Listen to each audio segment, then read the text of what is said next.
బీసీలకు 42% రిజర్వేషన్ చట్టబద్ధంగా కల్పిస్తామన్నారు. మరి మీకు తెలియదా ఆ రోజు 42% కల్పించాలంటే కోట్ల అడ్డం వస్తాయి, ఇంకా ఇతరత్ర ఇబ్బందులు ఉంటాయని తెలిసి కూడా మరి ఎందుకు చెప్పినారని మేము ప్రశ్నిస్తున్నాం. ఒకటి. రెండోది, ఇప్పటికైనా మేము కోరుతున్నాం ఏంటంటే దీన్ని తమిళనాడు మోడల్ లాగా 9వ షెడ్యూల్లో పెట్టి మీరు చట్టబద్ధత కల్పించమన్నాం.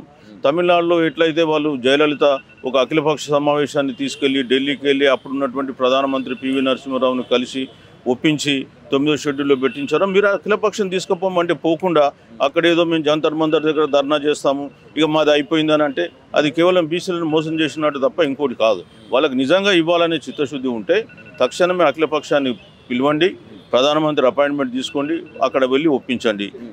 మీ అధినాయకుడు రాహుల్ గాంధీని ఇప్పుడు రాబోయేటువంటి పార్లమెంట్ సమావేశాలని స్తంభింపజేయమనండి. ఒకవేళ ప్రధానమంత్రి అందుకు అంగీకరించకపోతే బీజేపీ మీద ఇక్కడ రాష్ట్రంలో ఒక బంధకాలు ఇవ్వండి. తమిళనాడు మోడల్ లాగా అక్కడ రిజర్వేషన్లు కొట్టేస్తే పెరియార్ గారి ఆధ్వర్యంలో మొత్తం తమిళనాడు బంద్ ఇవ్వడమే కాకుండా రైళ్లు వారం రోజులు నడవకుండా చేసిండ్రు. మీరు ఆ విధంగా రైలు బంద్ ఇవ్వండి.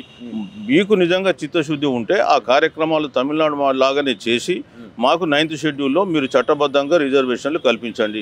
మీ పార్టీ పరంగా ఇచ్చేటువంటి రిజర్వేషన్లు, మీ దయాదాక్షిణ్యాల మీద ఇచ్చే రిజర్వేషన్లు మాకు అవసరం లేవు.